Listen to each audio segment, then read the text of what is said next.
ಅಮ್ಮನೂ ಇದೇ ಮನೆಗೆ ಬರೋ ಹಾಗಾದ್ರೆ ಆ ಕೆಲಸ ನನ್ನಿಂದಂತೂ ಆಗೋದಿಲ್ಲ. ಅಮ್ಮನಿಗೆ ಅಪ್ಪನ ಕೈಯಿಂದನೇ ಹೇಳಿಸ್ಬೇಕು.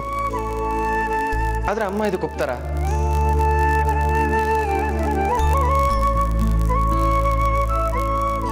ದೇವ್ರೆ, ಯಾರಿಗೂ ಏನೂ ಬೇಜಾರಾಗ್ತಿರೋ ಹಾಗೆ ಈ ಸಮಸ್ಯೆಗೆ ನೀನೇ ಒಂದು ಪರಿಹಾರ ಸೂಚಿಸ್ಬೇಕು. ನಾನು ನಿನ್ನನ್ನೇ ನಂಬಿದ್ದೀನಿ.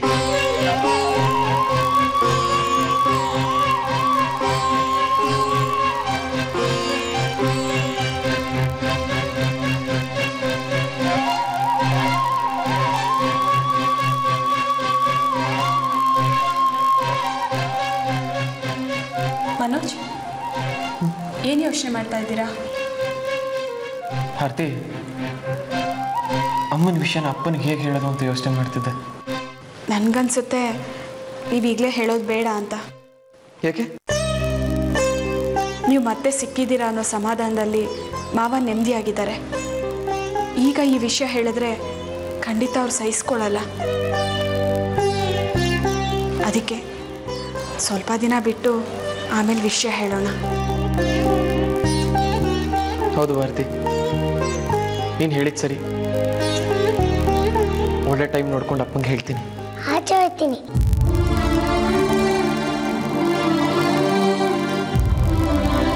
ಭಾರತಿ, ಮನೇಲಿ ಮಕ್ಕಳಿದ್ರೆ ಎಷ್ಟು ಚೆನ್ನಾಗಿರುತ್ತಲ್ವಾ?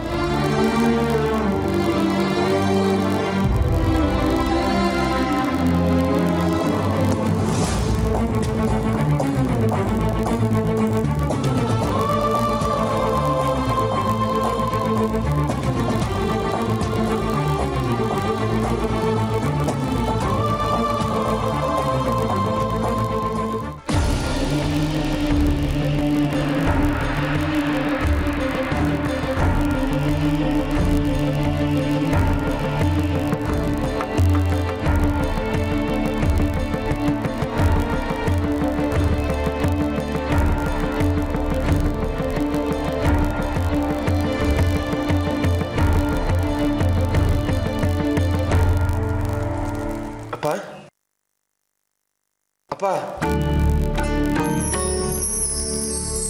ಮನೋಜ, ಏನಾದ್ರು ಮಾತಾಡೋದಿತ್ತಪ್ಪ? ಅಪ್ಪ, ಅದು ಅದು ನಾನು ಅಮ್ಮನ ಮನೆಗೆ ಹೋಗಿದ್ದೆ. ಹೌದಾ? ಏನಂದ್ರು? ಅಪ್ಪ, ನಾನು ಮಗುವಾಗಿದ್ದಾಗ ತೆಗ್ಸಿದ ಫೋಟೋ ಅಮ್ಮನಿಗೆ ತೋರಿಸ್ದೆ. ಅವ್ರು ಅದನ್ನ ನೋಡಿ ತುಂಬಾ ಖುಷಿ ಪಟ್ರು. ಅದು ಅಲ್ಲದೆ ನೀವು ನನ್ನನ್ನು ತುಂಬಾ ಚೆನ್ನಾಗಿ ಬೆಳೆಸಿದ್ದೀರಾ ಅಂತ ನಿಮ್ಮನ್ನೆಲ್ಲ ಹೊಗಳಿದ್ರು.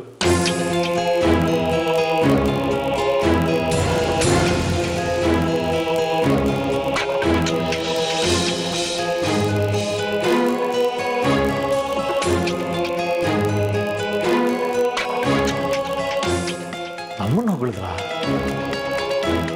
ಹಾ, ಅಮ್ಮನಿಗೆ ನಿಮ್ಮ ಮೇಲೆ ತುಂಬಾ ಗೌರವ ಇದೆ. ನೀನು ನಿಜ ಹೇಳ್ತಾ ಇದೆಯಾ? ಹೌದಪ್ಪ. ಯಾಕೆ ಕೇಳ್ತಿದ್ರೆ? ಅವ್ರು ಖಂಡಿತ ನಮ್ಮನ್ನು ಹೊಗಳೋದಕ್ಕೆ ಸಾಧ್ಯನೇ ಇಲ್ಲ. ಇಲ್ಲಪ್ಪ, ಅಮ್ಮ ಹಾಗೆಲ್ಲ ಸುಳ್ಳು ಹೇಳೋದಿಲ್ಲ. ಮನೋಜ, ಅದು ಖಂಡಿತ ಸಾಧ್ಯ ಇಲ್ಲ. ಅಪ್ಪ,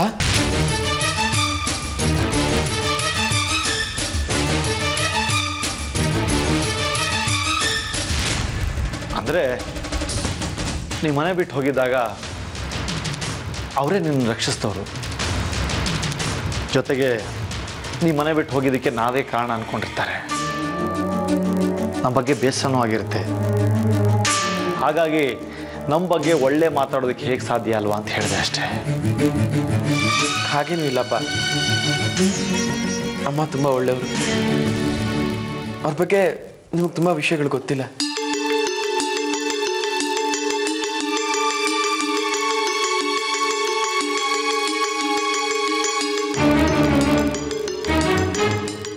ಗೊತ್ತಿದೆಯಪ್ಪ.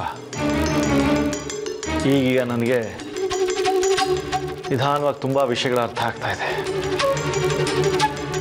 ಯಾವ ವಿಷಯ ಅಪ್ಪ? ಅದು ಬಿಡು. ಈಗ ನನ್ನ ಮುಂದೆ ಇರೋದೊಂದೇ, ನಿನ್ನ ಬದುಕಿಗೆ ಒಂದು ನೆಲೆಗೊಳಿಸ್ಬೇಕು ಅನ್ನೋದಷ್ಟೇ. ನನ್ನ ಬದುಕಿಗೆ ಏನಾಗಿದೆಯಪ್ಪ? ಚೆನ್ನಾಗೇ ಇದ್ದೀನಲ್ಲ.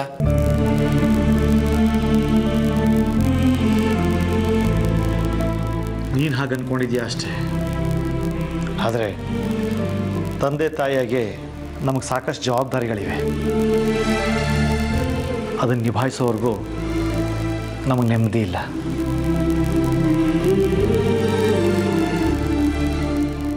ಸರಿಪ್ಪ, ಬರ್ತೀನಿ.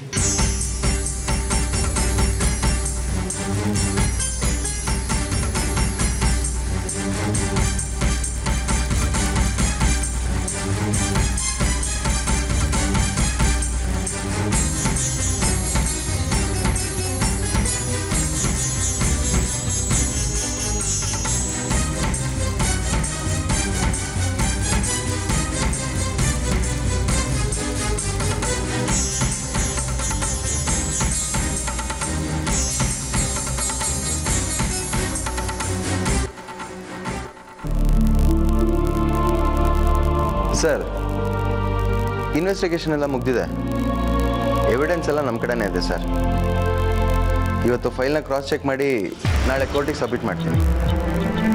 ಸರಿ ಸರ್, ಓಕೆ.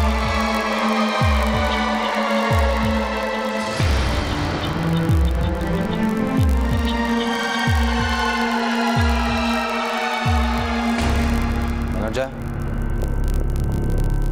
ಬಾಯ್ಲಿ.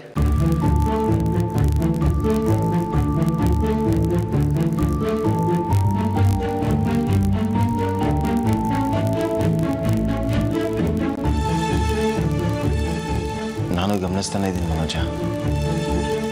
ಯಾಕೊಂಥರ ಇದೆಯಾ? ಏನಾಯ್ತು? ಹಾಗೇನೂ ಇಲ್ಲ ಅಣ್ಣ. ನಿನ್ನ ಮುಖ ನೋಡಿದ್ರೆ ಏನೂ ಆಗಿಲ್ಲ ಅನ್ನೋ ಒಂಥರ ಇಲ್ಲ. ಅದೇನು ವಿಷಯ ಹೇಳು. ಅಣ್ಣ, ಅದು ಆ ರಾಜೇಶನ್ ಕಾಟ ಜಾಸ್ತಿ ಆಗಿದೆ ಅಣ್ಣ. ನನಗೆ ಅದೇ ಯೋಚನೆ ಆಗಿರೋದು. ಏನು ಮಾಡ್ದ ಅವನು?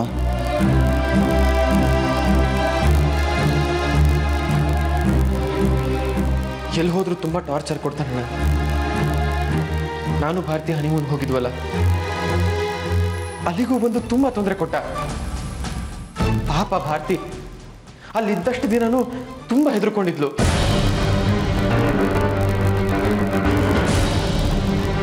ಅಲ್ಲಿಗೂ ಬಂದು ತೊಂದರೆ ಕೊಟ್ಟ?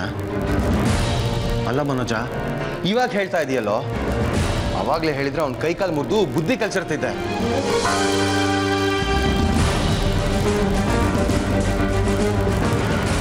ಸರಿ, ಯೋಚನೆ ಮಾಡಬೇಡ. ಇನ್ನು ಮುಂದಕ್ಕೆ ನಿಮ್ಮಿಬ್ರು ತಂಟೆಗೂ ಅವ್ನು ಬರಬಾರ್ದು. ಹಾಗೆ ಮಾಡ್ತೀನಿ. ಥ್ಯಾಂಕ್ಸ್ ಅಣ್ಣ.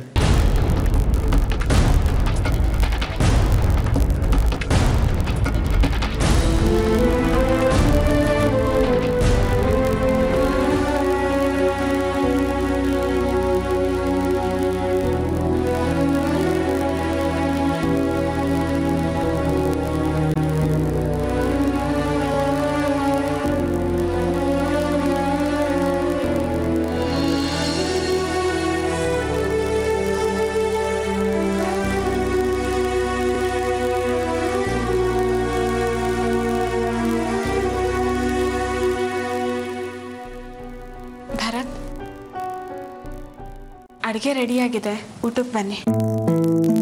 ರೇಣುಕಾ ಅಲ್ಲಿ? ಅವರು ಅಡುಗೆ ಮನೇಲಿದ್ದಾರೆ. ಮನೋಜನ ಊಟಕ್ಕೆ ಕರೆಯೋದಕ್ಕೆ ಬಂದಿದ್ದೆ, ಹಾಗೆ ನಿಮ್ಮನ್ನು ಕರೀತಾ ಇದ್ದೀನಿ. ಸರಿ, ಬರ್ತೀನಿ. ಭಾರತಿ, ಒಂದು ನಿಮಿಷ.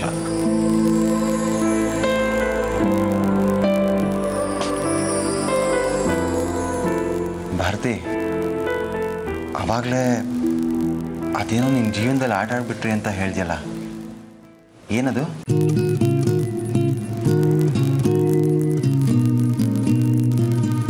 ನನಗೆ ಗೊತ್ತಿಲ್ಲದೆ ಮನೋಜನ ಕೈಯಲ್ಲಿ ತಾಳಿ ಕಟ್ಸಿದ್ದು. ರೇಣುಕನ ಜೊತೆ ಮೊದಲೇ ಮದುವೆ ಆಗಿದ್ರು, ನನ್ಗೆ ಹೇಳ್ದೆ ಇದ್ದಿದ್ದು. ಇದೆಲ್ಲ ನನ್ನ ಜೀವನ ಜೊತೆ ಆಟ ಆಡ್ದಾಗಲ್ವಾ? ಭಾರತಿ, ಅದಕ್ಕೆಲ್ಲ ಕಾರಣಗಳನ್ನ ಅವತ್ತೇ ಹೇಳಿದ್ನಲ್ಲ. ನೀನು ಇನ್ನೂ ಕನ್ವಿನ್ಸ್ ಆಗಿಲ್ವಾ? ಕನ್ವಿನ್ಸ್ ಮಾಡಿದ ತಕ್ಷಣ ಮಾಡಿರೋ ಮೋಸಗಳನ್ನೆಲ್ಲ ಮರೆಯೋದಕ್ಕಾಗಲ್ಲ. ನಂಬಿಕೆ ಜೊತೆ ಭಾವನೆಗಳ ಜೊತೆ ಆಟ ಆಡ್ದವ್ರನ್ನ ಯಾವತ್ತೂ ಯಾರು ಕ್ಷಮಿಸೋದಕ್ಕಾಗಲ್ಲ. ಇರ್ಬೋದು ಭಾರತಿ, ಆದರೆ ನನ್ನ ಉದ್ದೇಶ ಒಳ್ಳೆಯದೇ ಇತ್ತು. ಆ ಕಾರಣಕ್ಕೆ ಆ ಸಮಯದಲ್ಲಿ ನಿನ್ನಿಂದ ದೂರ ಇದ್ದೆ.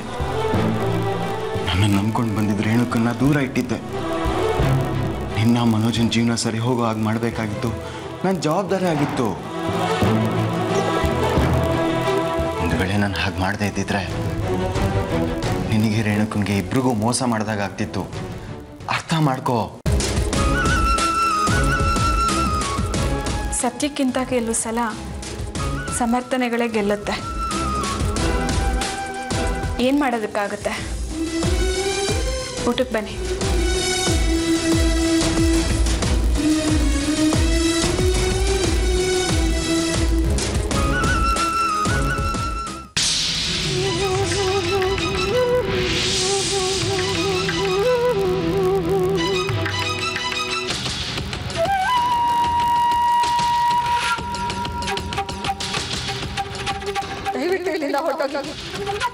ಇನ್ನೊಂದು ಕ್ಷಣ ನಾನು ನಿಂತ್ಕೋಬೇಡಿ.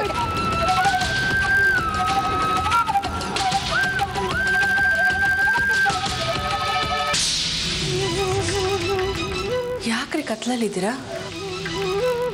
ಕಾವೇರಿ, ಬೆಳಕು ಅನ್ನೋದು ನಮ್ಮೊಳಗಿರಬೇಕು. ನಮ್ಮೊಳಗೆ ಕತ್ಲೆ ತುಂಬಿಕೊಂಡಿರುವಾಗ ಹೊರಗಡೆ ಎಷ್ಟು ಬೆಳಕಿದೆ ಏನು ಪ್ರಯೋಜನ ಹೇಳು? ಯಾಕೆ ಇತ್ತೀಚೆಗೆ ಹೀಗೆಲ್ಲ ಯೋಚನೆ ಮಾಡೋಕ್ಕೆ ಶುರು ಮಾಡಿದ್ದೀರಾ? ಅನುಭವಗಳು ಹಾಗೆ ಯೋಚನೆ ಮಾಡೋ ಹಾಗೆ ಮಾಡುತ್ತೆ. ಅನುಭವಗಳ ಮುಂದೆ ನಾವು ಸೋಲು ಒಪ್ಕೊಳ್ಳೇಬೇಕಲ್ವಾ? ಹಾಗೆ ಯಾಕ್ರಿ ಅಂದ್ಕೋತೀರಾ? ನಿಮ್ಮ ಅನುಭವ ನನಗೆ, ನಮ್ಮ ಮಕ್ಕಳಿಗೆ ಅವಶ್ಯಕತೆ ಇದೆ. ಒಂದು ವೇಳೆ ನಿಮ್ಗೇನಾದರೂ ಸಮಸ್ಯೆ ಆದರೆ ನಾನು ನಿಮ್ಮ ಜೊತೆಗಿರ್ತೀನಿ. ನೀವು ಯಾವತ್ತೂ ಹೀಗೆಲ್ಲ ಯೋಚನೆ ಮಾಡಬೇಡಿ. ಆದರೂ ಕೆಲವು ವಿಷಯಗಳ ಬಗ್ಗೆ ಯೋಚನೆ ಮಾಡಲೇಬೇಕಲ್ವಾ? ಯಾವ ವಿಷಯ? ಯಾರ ಬಗ್ಗೆ? ಮನೋಜನ್ ಬಗ್ಗೆ.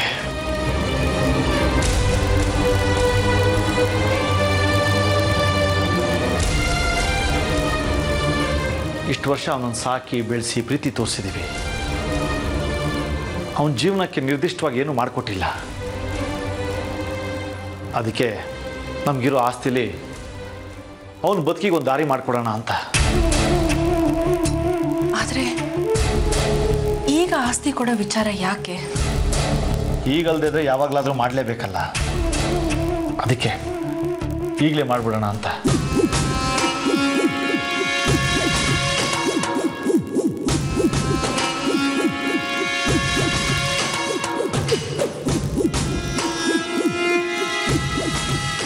ಕಾವೇರಿ, ಮನೋಜನಿಗೆ ಮಾತ್ರ ಅಲ್ಲ, ಭರತ, ಶರತ್ತು, ಸವಿತಾ ಎಲ್ರಿಗೂ ಅವ್ರವ್ರ ಪಾಲು ಕೊಟ್ಬಿಡೋಣ. ಆಗ ನಾವು ನೆಮ್ಮದಿಯಾಗಿರ್ಬೋದು.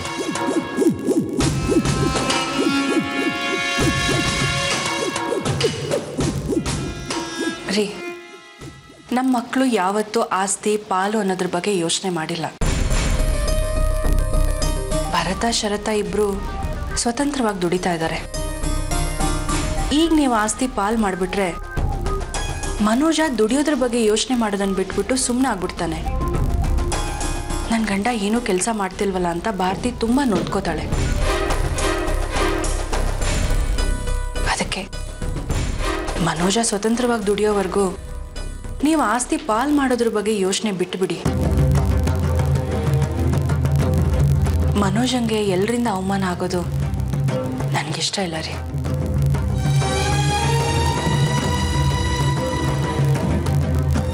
ನೀನು ಹೇಳೋದು ಸತ್ಯನೇ. ಕೆಲವು ಸಲ ನಿನ್ಗೆ ಹೊಳೆಯೋ ವಿವೇಕ ನನಗೆ ಹೊಳೆಯೋದಿಲ್ಲ ನೋಡು. ಆಯಿತು, ಇನ್ನು ಮುಂದೆ ಆಸ್ತಿ ವಿಚಾರದ ಬಗ್ಗೆ ನಾನು ಮಾತಾಡೋದಿಲ್ಲ. ಆದರೆ ಆಸ್ತಿ ನಿಭಾಯಿಸ್ಕೊಂಡು ಹೋಗೋ ಜವಾಬ್ದಾರಿ ಮಾತ್ರ ನಿಂದೆ. ನೀವು ಇದ್ರ ಬಗ್ಗೆನೇ ಯೋಚನೆ ಮಾಡ್ತಾ ನಿಮ್ಮ ಆರೋಗ್ಯ ಹಾಳು ಮಾಡ್ಕೋಬೇಡಿ. ನೆಮ್ಮದಿಯಾಗಿರಿ. ಸರಿ.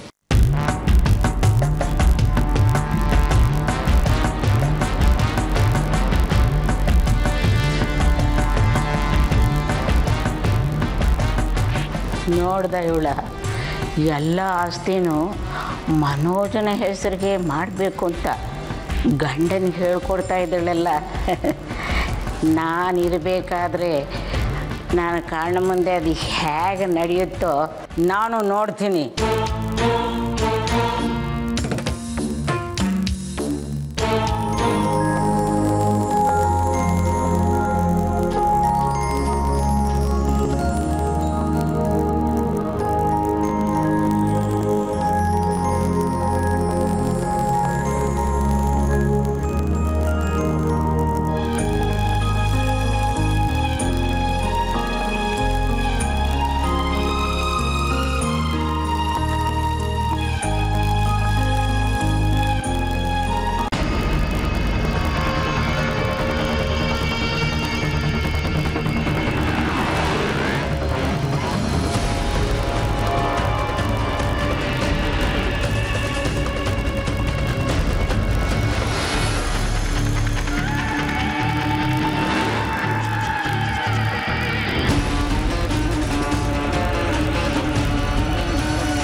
ಏನಿದು ಹಾಲ್ಗೇನೋ ಮಿಕ್ಸ್ ಮಾಡ್ತಿದ್ದಾಳೆ. ಈಗ ಇವಳನ್ನು ಕೇಳಿದ್ರೆ ಸುಮ್ಮನೆ ಜಗಳ ತೆಗಿತಾಳೆ. ಬೇಡ.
ಶರತ್, ಏನಕ್ಕೆ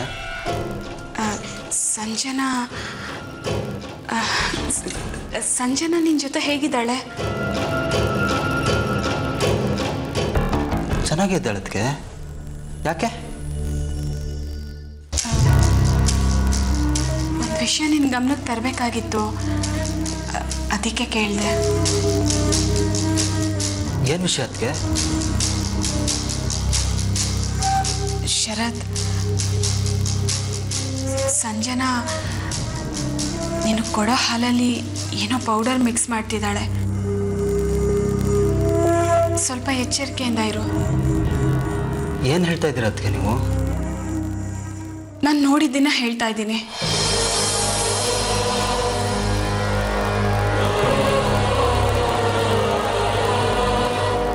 ಅದಕ್ಕೆ ನಿಮಗೆ ಸಂಜನಾ ಮೇಲೆ ಏನೇ ಕೋಪ ಇರ್ಬೋದು, ಹಾಗಂತ ಈ ರೀತಿ ಅಪವಾದ ಹೊರಿಸೋದು ತಪ್ಪಲ್ವಾ?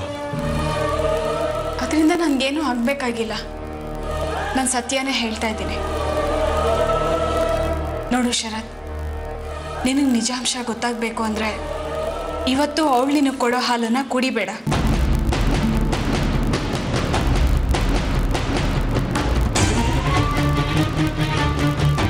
ಕುಡಿಯೋ ಹಾಗೆ ನಾಟಕ ಮಾಡಿ ನಿದ್ದೆ ಬಂದ ಹಾಗೆ ನಡ್ಸು. ಆಮೇಲೆ ನಿನಗೆ ಎಲ್ಲ ವಿಷಯ ಗೊತ್ತಾಗುತ್ತೆ. ಇದನ್ನೆಲ್ಲ ನೀವು ನನ್ನ ಹತ್ರ ಯಾಕೆ ಹೇಳ್ತಾ ಇದ್ದೀರಾ? ಅವಳ ಹತ್ರನೇ ಡೈರೆಕ್ಟಾಗಿ ಹೇಳ್ಬೋದಾಗಿತ್ತಲ್ಲ. ಅವಳ ಹತ್ರ ಮಾತಾಡಿದ್ರೆ ಮುಂಚೆನೇ ಹುಷಾರಾಗ್ಬಿಡ್ತಾಳೆ. ನಮಗೆ ಸತ್ಯ ತಿಳ್ಕೊಳ್ಳೋದಕ್ಕೆ ಅವಕಾಶನೇ ಇರೋದಿಲ್ಲ. ಅದಕ್ಕೆ ನೇರವಾಗಿ ನಿನ್ಗೆ ಹೇಳ್ತಿದ್ದೀನಿ. ಶರತ್, ನೀನು ಸಂಜನಾ ಸಂತೋಷವಾಗಿರೋದನ್ನ ನೋಡಬೇಕು ಅಂತ ನನಗಾಸೆ. ಅದಕ್ಕೆ ಯಾವ ಅನಾಹುತನೂ ನಡಿಬಾರ್ದು. ಸ್ವಲ್ಪ ಹುಷಾರಾಗಿ ಹ್ಯಾಂಡಲ್ ಮಾಡು.